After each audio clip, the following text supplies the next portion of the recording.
So got a little bit of a test stream. This is a Sunday stream early today. I wanted people to get a little look at the brunch situation here.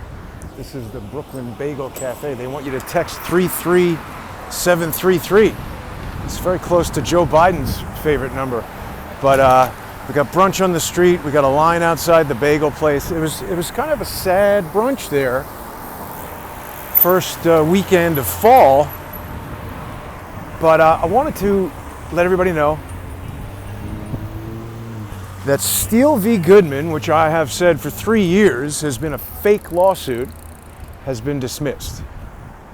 Now, people who are promoting this lawsuit as, was going to be my destruction or whatever, there were a lot of social engineers and dopes who made videos and websites and tracking the lawsuit, whatever that website is called. People have these alleged news websites tracking these things. All a bunch of nonsense. Good morning, everyone. Quite curious to hear what I have to say. Well, Latina for Trump. I've noticed you communicating and mingling with some of the people that are definitely social engineers. So, Latina for Trump, email me your phone number so I can make sure I know who you are. You've said some things that have caused me to question your motives. Now, I'm going to be starting a new series this week, and it's going to take viewers deep inside Robert David Steele's anti-speech strategy, because that's what this lawsuit was. It was a strategic lawsuit against public participation, which basically means you're just bringing a lawsuit to get somebody to shut up. A lot of people know it's expensive and time-consuming to deal with lawsuits, so if someone's doing something that you don't like or saying something that you don't like, even if it's true, you can bring a lawsuit against them, and even if what you allege in the lawsuit is totally false, there are strategic ways that lawsuit can be used to shut somebody down who you don't like. That's happened to me a lot. And so this series that I'm going to do, I'm finally able to do it. I wanted to speak about this lawsuit for 3 years, but obviously people know how I feel about skateboards on the sidewalk. Obviously, just talking about it publicly when you are still in the midst of litigation, it can present certain problems. Certainly, judges don't necessarily like it, depending on what you say.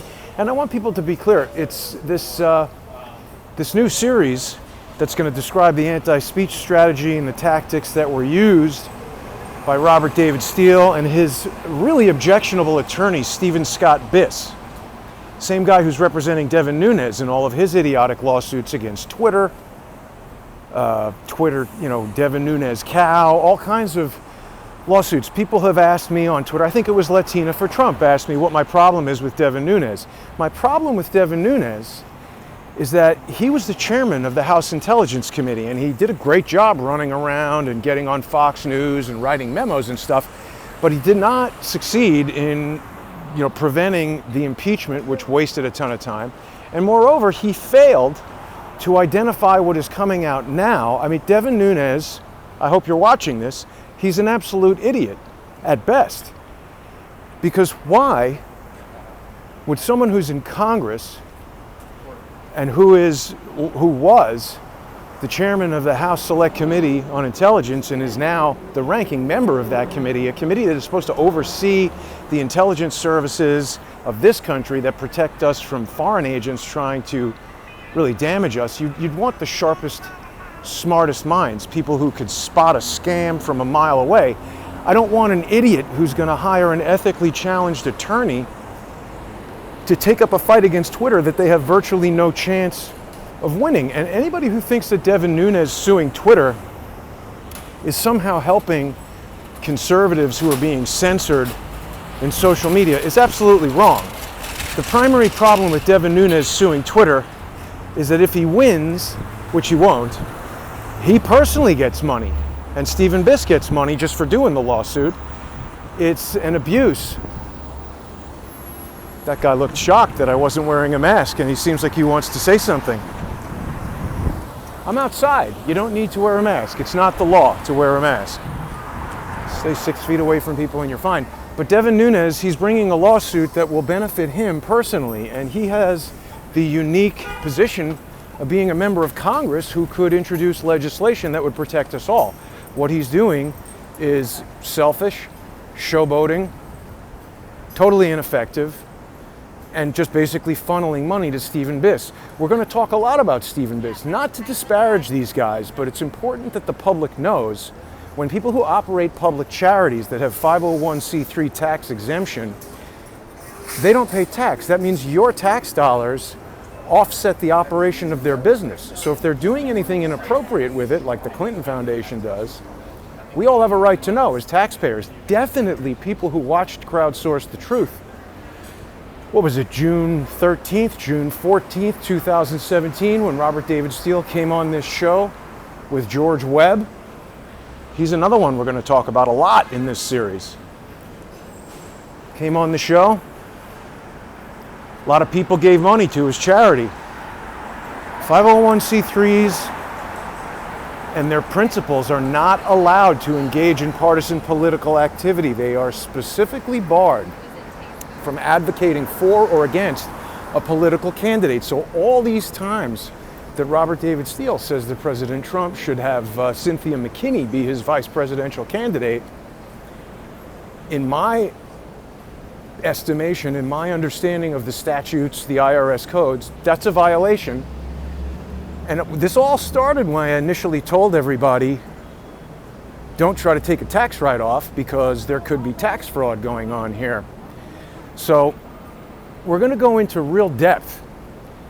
And it's going to be a sponsor-exclusive show for a couple reasons. First of all, this is a very specific topic that not everybody is going to be interested in, although I think it is going to be useful information for everyone. I'm not going to give out legal advice. I'm not a lawyer. I was able to defeat Stephen Biss, who went to Princeton. How the hell did he get into Princeton? Unbelievable. But yeah, I'm not a lawyer, and I'm certainly not qualified to give people legal advice, and I wouldn't advise someone to do or not do anything. But I want to share my experience so that people can understand what happened, people can understand the allegations that I, accuse these guys of. I'm being careful right now because we see what they're going to try to do is they're going to try to bring this case back. It's important that people understand this case was dismissed, okay? And it was dismissed. Anyone can read the judge's order. And when we begin this series on subscribestar.com/crowdsourcethetruth and patreon.com/crowdsourcethetruth, I'm going to go through every single one of the pleadings. I'm going to make those available. People will be able to download them, link to all the videos, 3-year-old videos, interviews with Queen Tut. If you don't know who some of these people are, Patricia Negron. If you haven't been watching Crowdsource the Truth since the beginning, you might not know some of these names, but you are going to be astounded, I think. The methods, the tactics, other lawsuits that Stephen Biss has been involved in. This has got to do with Field McConnell. If people have heard of this guy, Timothy Homseth. Timothy Homseth was represented by Stephen Scott Biss. Timothy Homseth was closely associated with Field McConnell just before and up until the time Field went to jail. Represented by Stephen Biss. Timothy Homseth is such a bum and a loser.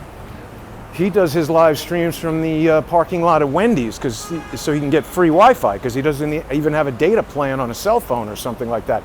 How does Devin Nunes, a guy who's been in Congress for years, a guy whose family owns a cattle ranch or a dairy farm or whatever they've got, this is a guy with money. Why would he hire a lawyer with such an alarmingly poor history of ethical violations? Stephen Biss, we've discussed, lost his legal license. Well, I should say it was suspended in 2009 or 2010 for his participation in a $21 million escrow fraud.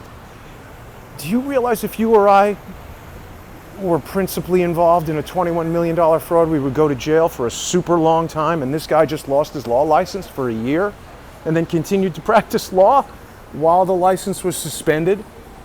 Lost it again. Federal Judge William Pauley, I think his name is, said Stephen Biss is not suitable.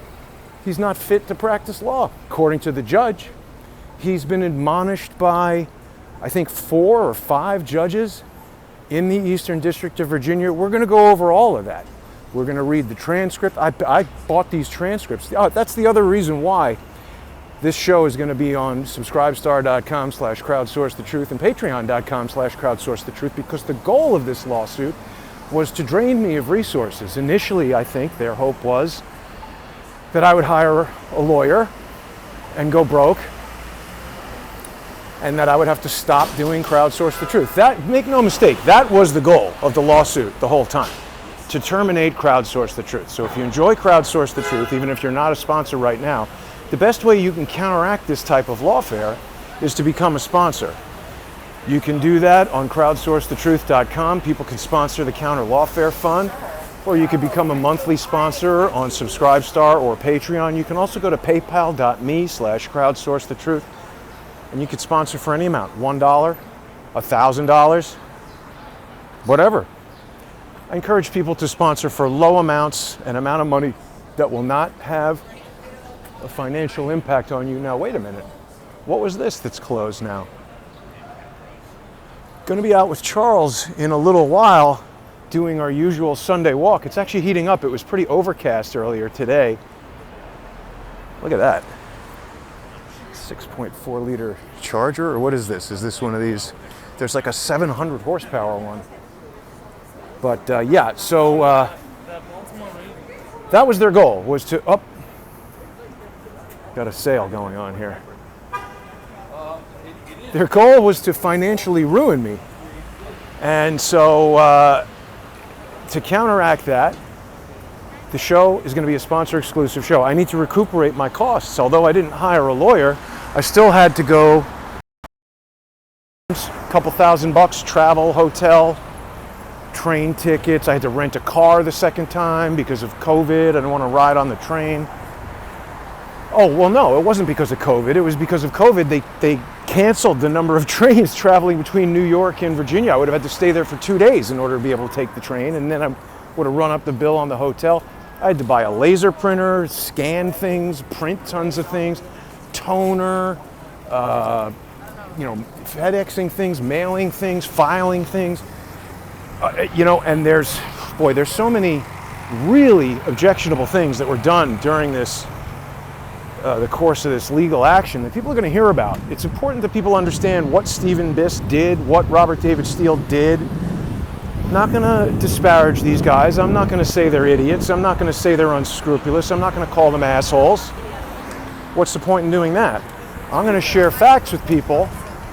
And this is mostly going to be stuff that you could, if you have a Pacer account, this is public information. You could download it and read all that stuff, but I think it's going to be more interesting for people to hear me go through it. A lot of nuance to what happened. What's written on the page is not necessarily reflective of what was said. There were several hearings. I'm going to give my insights into the judge's reactions and give my insights into how Robert David Steele reacted in court when I revealed that Susan Lutsky is Susan Holmes. There was an aggressive effort by the plaintiffs to cover up the identity of Susan Holmes, Queen Tut. Why? Why did they do that? We're going to go into detail on that. They tried to make it look like I was doing something to Patricia Negron, to force this poor single mother to have to hire an attorney. That was all bullshit. We're going to talk about her role in this. We're going to talk about all these different people, because it's important for the public to know. And again, it's not going to be legal advice, but I want people to understand how these types of predatory lawyers and people who think they can use these strategic lawsuits against members of the public, this could have been a real dangerous situation for me had it been handled in another way. Let's see what the comments are saying. Booty Juice says, I never liked RDS ever since the first time I saw him on Alex Jones' show. Well, remember, Robert David Steele told Alex Jones, we believe that NASA has a colony of children on Mars. He said that. And that came up in court. The judge accused me of, claiming that Robert David Steele said that and considered that kind of like a conspiracy theory, but he said it. It was in the Washington Post it was in, CNN. NASA had to come out with a statement saying that was not true. Other people have sent me comments, in their opinion, that was done to try to jam up Alex Jones. That quote was attributed to Alex Jones, wrongly attributed to Alex Jones, and I agree. I think that Robert David Steele, he's up to a lot of things. People are asking in the chat if I found out if Robert David Steele had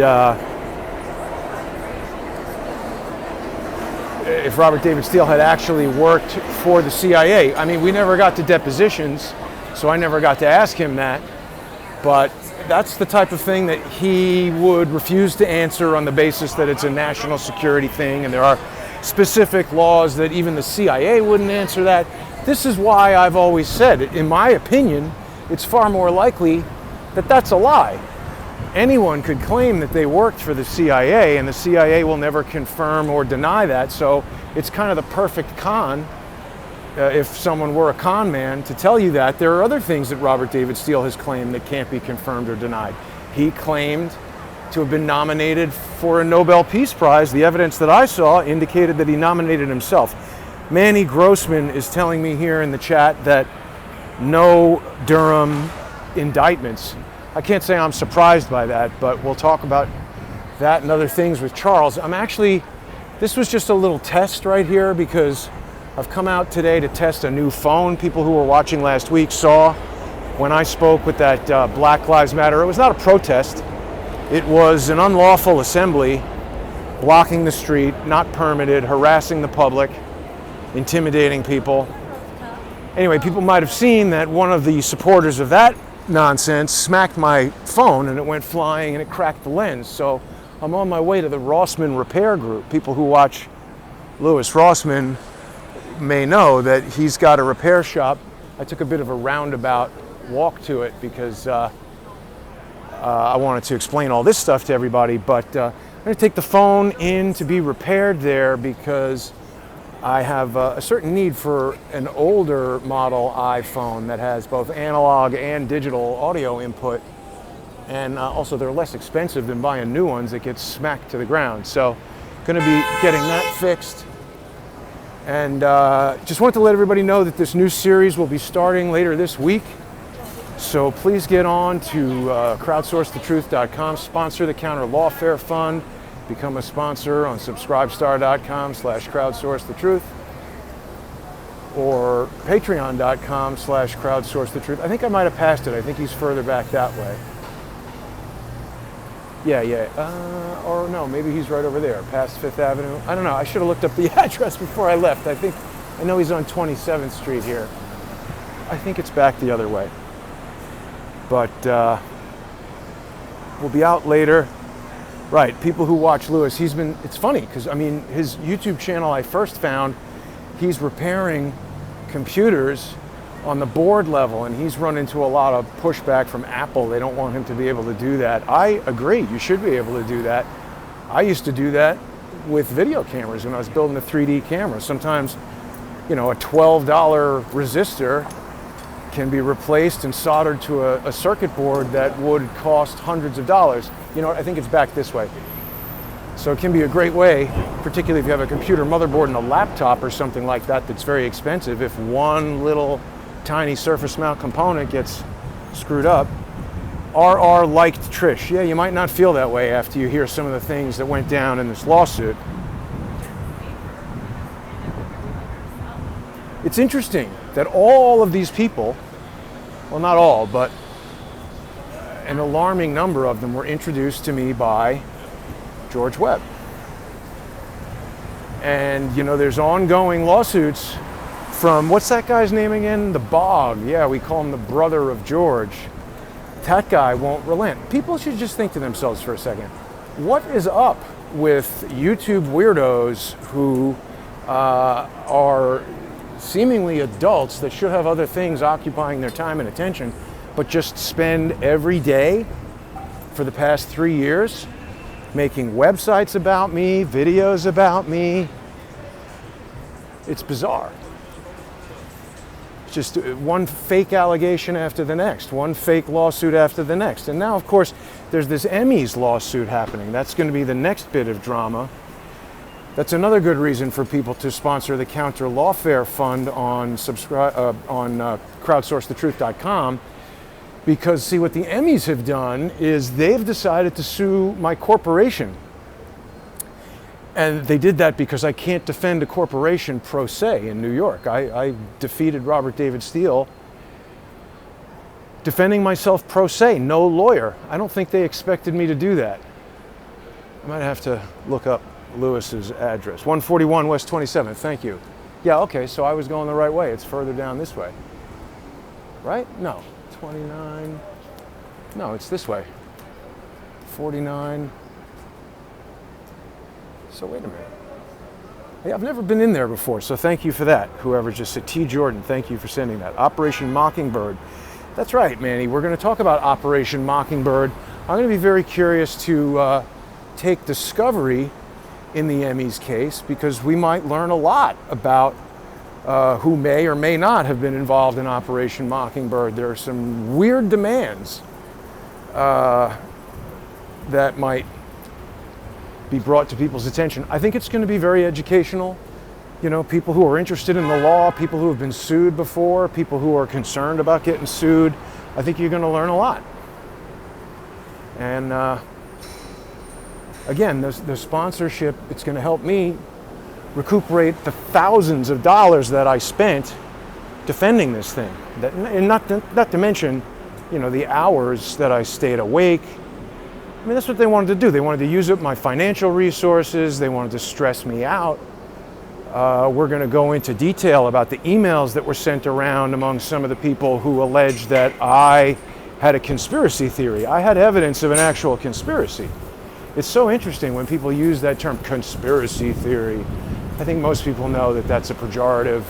You know, it's like a throwaway word that means basically nothing. And when somebody can't counter your facts or doesn't have a brain sufficient to formulate a sensible argument, they just call you a conspiracy theory. See you. Thank you very much. That's a kind comment there. Yeah, we'll be on at 3 p.m. with Charles. Don't miss that. Sunday with Charles. We got a good episode today. More information about Chelsea Clinton, the Clinton Foundation. I mean, we just had stories coming out, I think earlier today, that Durham, did I say Huber before? Durham is apparently investigating the Clinton Foundation now, but if there's no indictments, that's not good.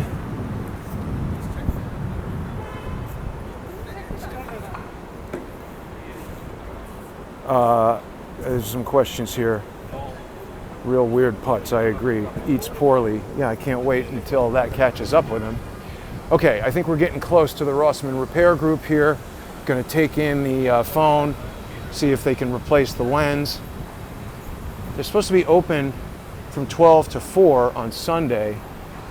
Here's 103. So I'll be back at 3 with Charles. Where's David Seaman? Chicky Rogue. He's going to come into this as well. I had a phone conversation with David Seaman. I believe he lied as well. David Seaman was represented by Stephen Biss. He put out a series of videos where he was saying that Stephen Biss worked for the Clintons. That's not true. Either David Seaman is a terrible journalist, smoking too much pot, or he deliberately put out that disinformation. Stephen Biss represented Paula Jones in Clinton v. Jones. Or I should say, he worked on the team that represented Paula Jones. I don't understand how he could have gotten through Princeton. My impression is he is a remarkably unintelligent man. Look, more of these eyeballs with the pyramid. Where is Rossman Repair? I think I see the awning down there.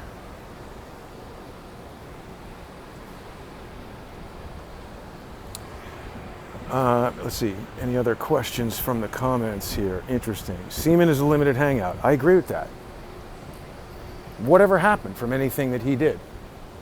He just screamed a lot about John Podesta and nothing happened. And then he went away. And he was represented by Stephen Biss. And I had a real weird phone call with him.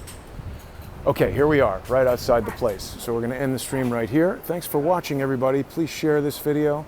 Please like this video, subscribe if you aren't subscribed, subscribe to Crowdsource the Truth 2, the backup channel on YouTube, because, you know, the Emmys have shut down. Is there flickering on this image? The Emmys have shut down the Jason Goodman YouTube channel, so this live stream is coming to you right now on Crowdsource the Truth 2, and you know, we're gonna dig into all of these slap lawsuits. Yeah, Biden 30330, right? Yes, the I, Karen. David Seaman did do a lot of Pizzagate stuff, but then he sort of disappeared and nothing happened. And when I spoke to him, he was just incredibly weird. I'll get into detail on that when we start the Robert David Steele's anti-speech strategy show. I think there's flickering on this camera. Anyway, have a great afternoon, everybody. I'll see you at 3 o'clock when I'm back with Charles. Don't miss Sunday with Charles. Thanks for watching.